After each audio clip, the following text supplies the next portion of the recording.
Hi, everyone, and welcome. My name is Joanne Berg, a certified grief educator and therapist. Today, I am doing a live interview with someone as a continuation of my pet loss grief series. I'm here with Luke. Hi, Luke. And Hi, how are you? I'm good. How are you? I'm doing well. Thank you so much for joining me here today. Luke has reached out to me after seeing my YouTube videos, especially the one that's entitled When a Pet Goes Missing. He has kindly agreed to share his story about when his beloved dog went missing. So let's begin. Luke, can you tell us about your pet, his name, what he was like, and what he meant to you? Well, I'm going to show you just a little picture here so you kind of get an idea. That Oh, was that was my dog King. He was lovely. a German Shepherd. And years ago, when I was well, we'll say about 30 years ago, my parents had a little hobby farm. It had about 60 acres, and we had a number of dogs throughout the years, and then this was our last dog, and his name was King, and big German Shepherd. I had him as a baby.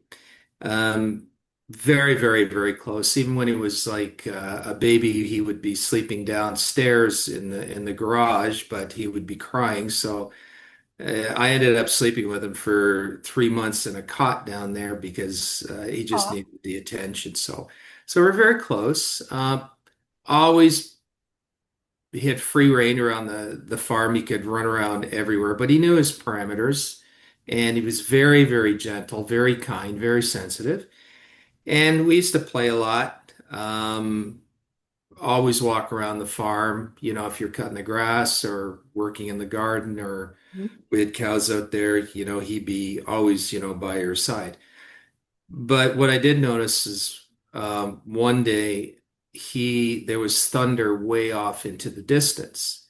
And he had never done this before, but he was shaking and he'd ran in between my legs. And I didn't know what it was at first because out in the country you can see a thunderstorm like for miles and miles and miles, maybe 50, 60, 70 miles away.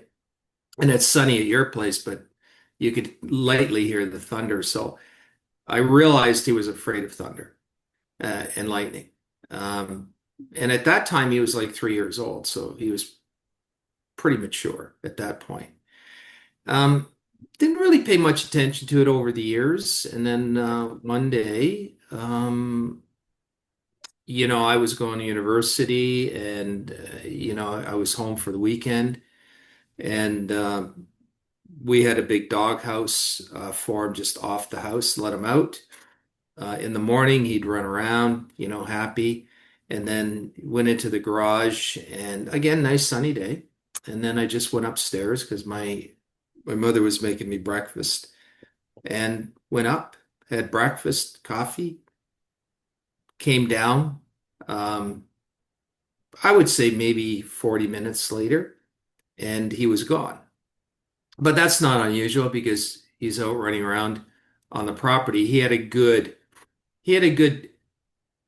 6 acres that he could run around in, but he knew he couldn't go beyond the boundaries. So I whistled for him, never came back. Okay, I thought maybe he just didn't hear. Walk and I whistle again. And usually he'd be pretty quick. You would see him bolting. Then I whistled, whistled, whistled, and nothing happened. And then I went out, looked around, couldn't see him.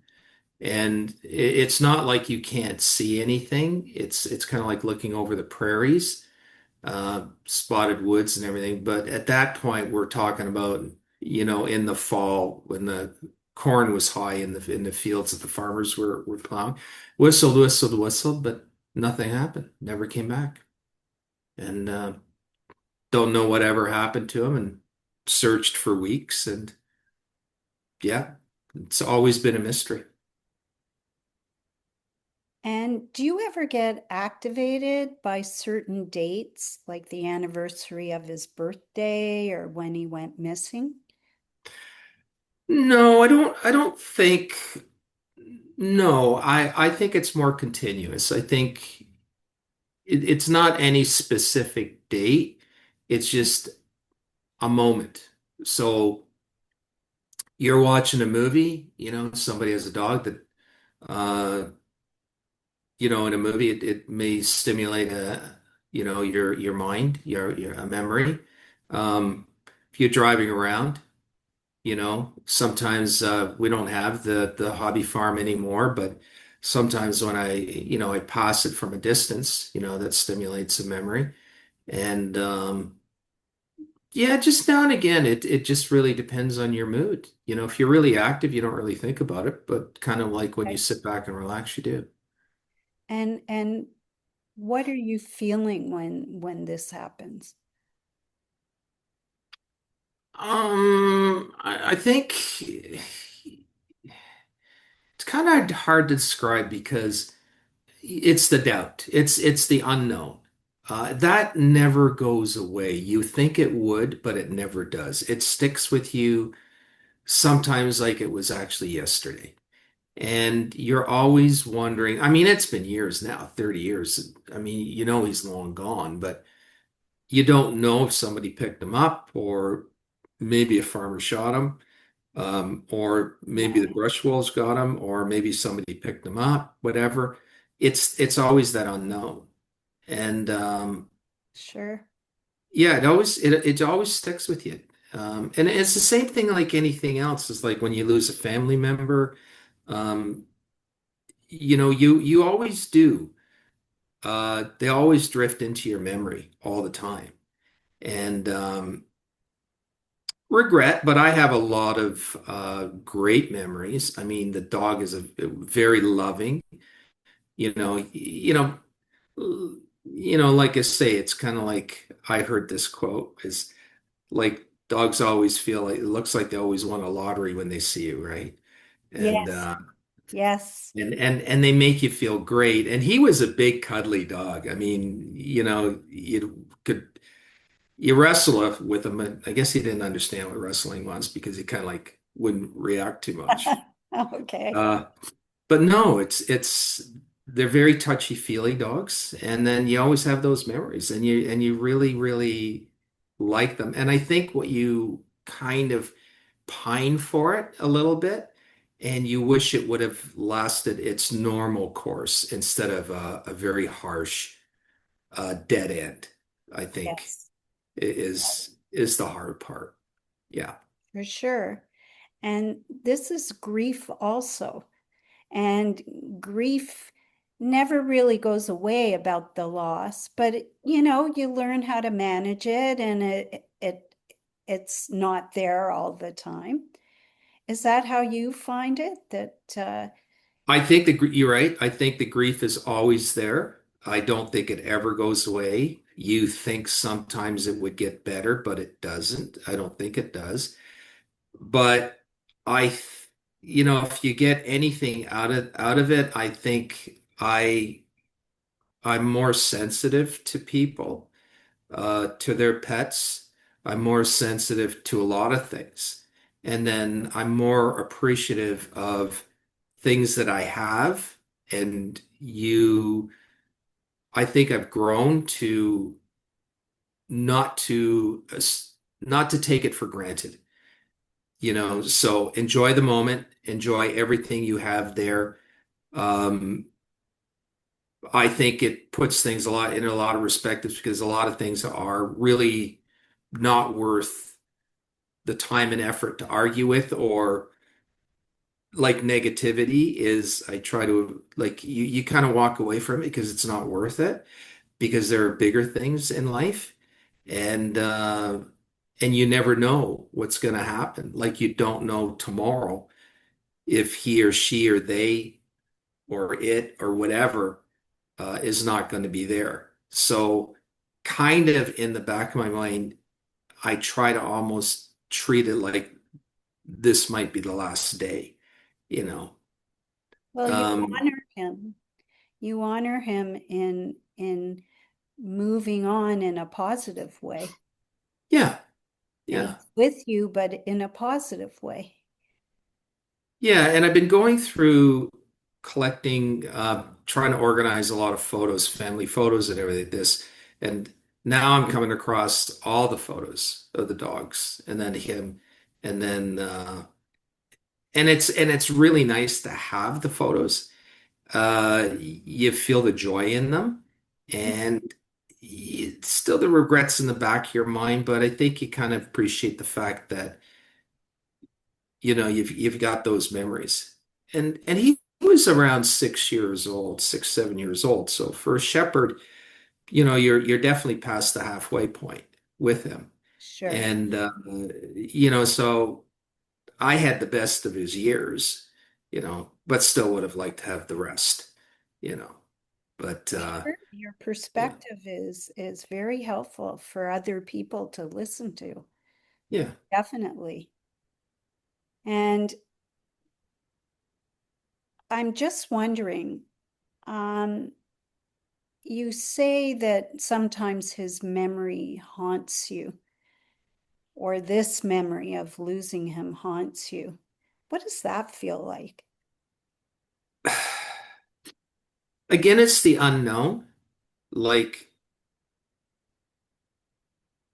what actually did happen to him. You just don't know. There is no answer. And yeah, that always does bother you. It's the unknown, and then how do you handle that? Mm-hmm. You know, you're How you did always you how do you handle that? How do you manage when you feel that way? I It's don't know if I your really I don't know if I really do. The there are sometimes there in life there just aren't any answers. Like Mhm. it is what it is. It's a finale. Um, you try to struggle through life to get an answer or to improve something or whatever. But there is nothing. I mean, you've got to really, really sit back and say, look, you'll never find out. Um, it is what it is, and that's life. Sounds Like like is there a small little tiny grain of hope that maybe I might find something and maybe somebody might say something? Yeah, you always it's I think that's just human nature. But I think on the other side, it's a hard teaching lesson in life. Life is not fair. Life can be cruel. And, you have to pick yourself up and say you've got to move on. And I think that's a hard thing, I think. I don't know for other people. I'm assuming it's the same, but that's a very, very hard thing in life that yeah, I think it's a hard learning lesson, you know. yeah, Uh not having closure is very difficult. yeah. However, I'm also hearing from you that it has shaped you in positive ways to appreciate what you have and also to keep on going, even with the unknown. It's helped you be successful in what you're doing. I think so, and I think it does strengthen you. Um, I mean, you can take it, or it can maybe work on you in a negative. I Hmm. don't think it has. I think it's made me stronger. It's made me more resilient, and I think more practical, more grown up, I guess. You know, and Okay. uh, and we all have everything has a timeline. You have a timeline, I have a timeline, and there's no stopping that. I think that's, you No, know, like, when you lose a parent, you lose a sibling, um, we're all gonna run into losing something. And dealing with I've lost my parents, so dealing with parents is different. I'm sorry for your loss. Yeah, we're all going to go through that. But it can also be the same. Yeah, losing a pet is different. Um, and I'm not meaning different in a smaller degree. I think they're all the same kind of degree, but they're different in different degrees. Like they're just different, but of the same weight. Um, so it does. I think that's just human nature. I think it just Hmm. is part of life. And this was a hard lesson of life. And you gotta take it and deal with it. You could either, I mean, it's kind of funny. Is like, what would he want me to do? What would Okay, King want that's me? not You know, funny. I know it's kind of sounds funny, but um, he was always happy to see me and everything. And if you're kind of religious and spiritual, and I am, I do kind of think, yeah, when I'm gone, I'm gonna see him in the afterlife, you know? Well, Um, there's something called the Rainbow Bridge, and okay. you may want to look it up. I don't know Okay. because it's a lovely, lovely poem, and it may Oh, have some meaning for you. I don't know. You'll let me know. all right. I definitely will. Yes. At the time that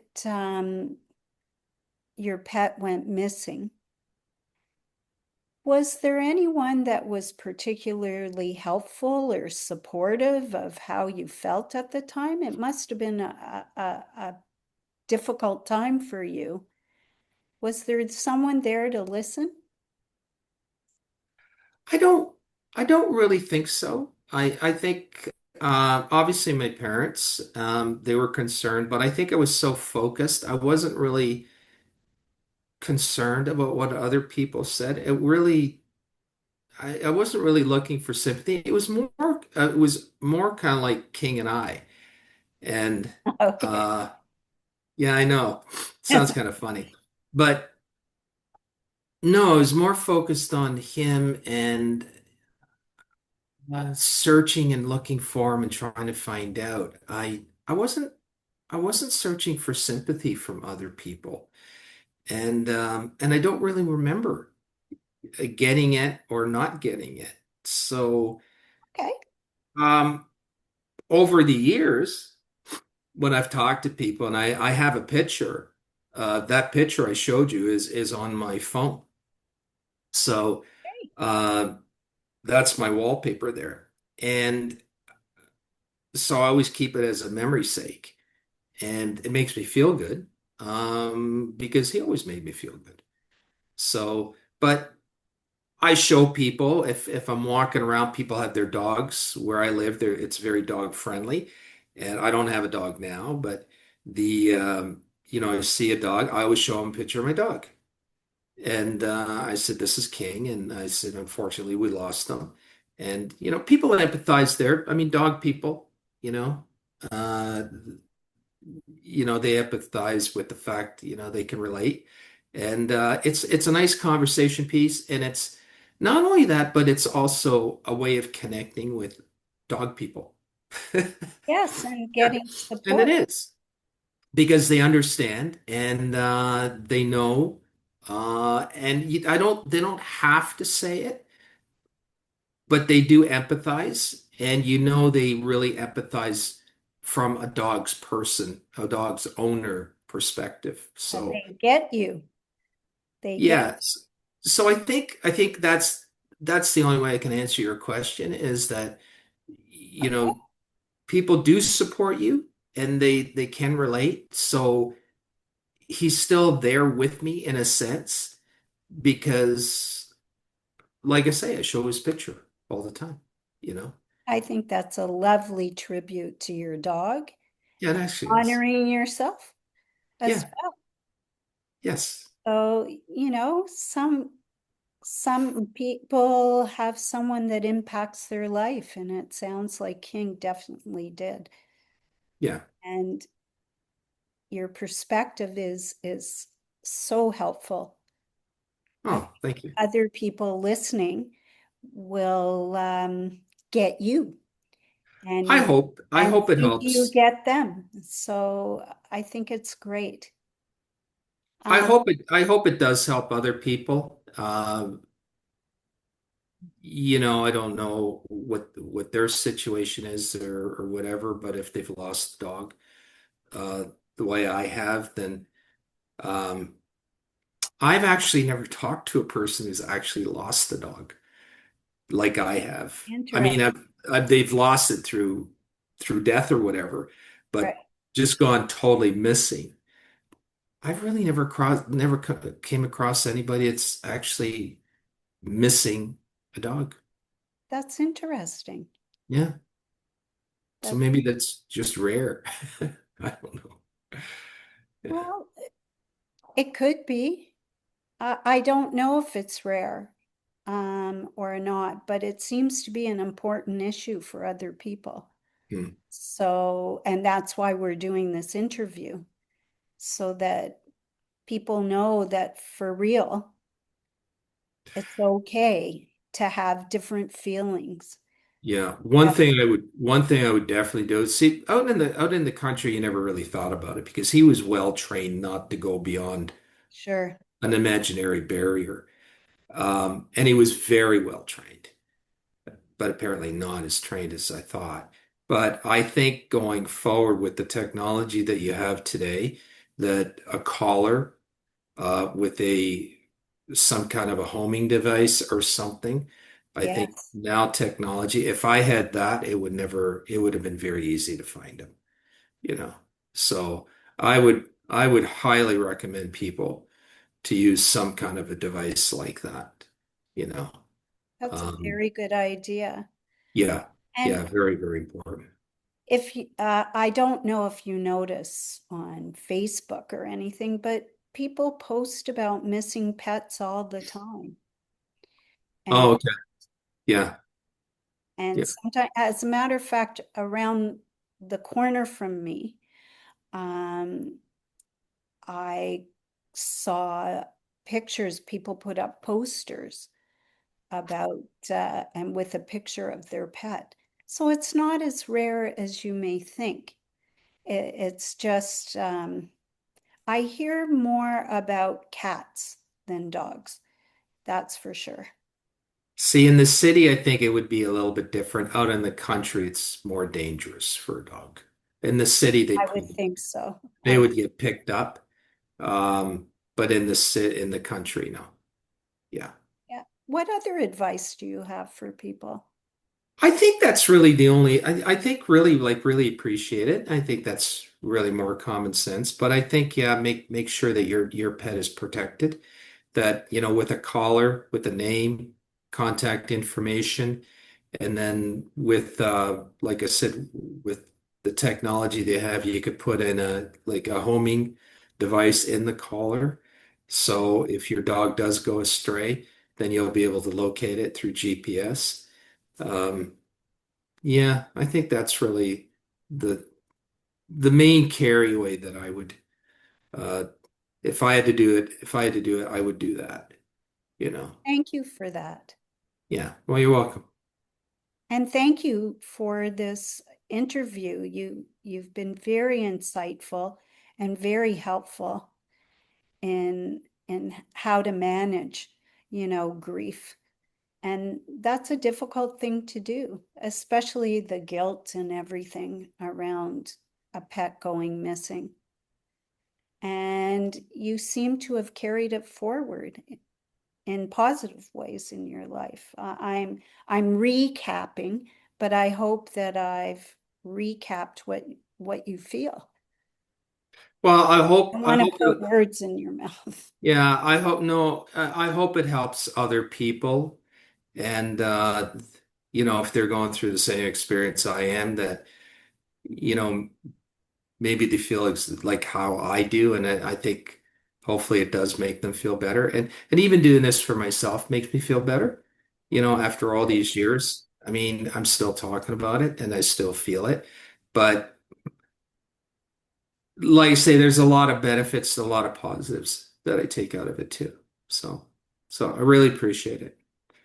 Yeah, Well, you're heard and you're seen and taken seriously without judgment. And I think that's important about pet loss grief in any form.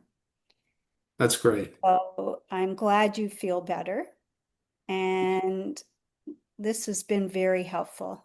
Yeah, and I love your channel because I've seen your videos and everything, and I think they're great. Yeah, I really do. Well, So thank you. yeah, Thank you very much. And thank you so much for your openness and vulnerability in talking about this. I think your story reminds us that grief doesn't have an expiry date and that the love that we carry for our pets remains with us no matter how much time has passed. mhm. And I'm just going to do a little plug underneath. And Okay. I just want to say for those watching, does this resonate with your own experience? Are there other things that you'd like to add? I would love, and I'm sure Luke would love, to hear about your own personal experience. So please reach out to me through my website at petlossandbereavement.com. Subscribe and comment because this is going to be on YouTube, Luke. And you can watch my other YouTube videos on my YouTube channel. So remember, grief is real, love is real, and you don't have to walk this journey alone. So thank you, and I'll see you next time. Thank you.